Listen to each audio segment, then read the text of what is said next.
Cholesterol কমানোর herbal পদ্ধতি। স্থূলতা, বয়স, বংশ এবং ফ্যাট যুক্ত খাবারের কারণে কোলেস্টেরল মাত্রা বাড়ে, যা ধমনীতে বাধা সৃষ্টি করে হৃদরোগের ঝুঁকি বাড়ায়। খাদ্যাভ্যাস ও জীবনযাপনের ধারা পরিবর্তনের পাশাপাশি প্রকৃতিতে কিছু উপাদান রয়েছে যা ব্যবহার করে খারাপ কোলেস্টেরলের মাত্রা কমানো যায়। ঘরোয়া পন্থায় কোলেস্টেরল কমানোর কয়েকটি পদ্ধতি আজ আপনাদেরকে জানাবো। হলুদ ধমনীর দেওয়ালে জমে থাকা প্লাগ অথবা কোলেস্টেরল কমায়। তরকারি বা রাতের ঘুমোতে যাওয়ার আগে পানীয়তে হলুদ যোগ করুন, খারাপ কোলেস্টেরলের মাত্রা কমবে।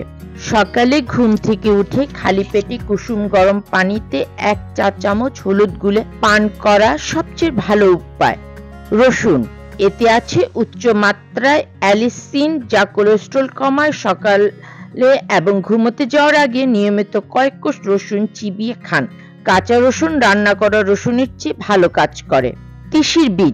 তিসির বীজে আছে আলফা ল্যানোলিনিক অ্যাসিড ওমেগা 3 যা কোলেস্টেরলের মাত্রা কমায়। ধনিয়া, উচ্চ মাত্রা অ্যান্টিঅক্সিডেন্ট সমৃদ্ধ যা কোলেস্টেরলের মাত্রা কমায়। এতে নানা ভিটামিন যেমন ফলিক অ্যাসিড, ভিটামিন সি, এ এবং বেটা ক্যারোটিন থাকে। 1 টেবিল চামচ ধনিয়া 2 মিনিট পানিতে ফুটিয়ে ঠান্ডা করে পান করুন, এতে কোলেস্টেরলের মাত্রা নিয়ন্ত্রণে থাকবে। আমলকি অত্যাবশ্যকীয় অ্যামাইনো অ্যাসিড সমৃদ্ধ যা কোলেস্টেরল মাত্রা কমাতে সাহায্য করে।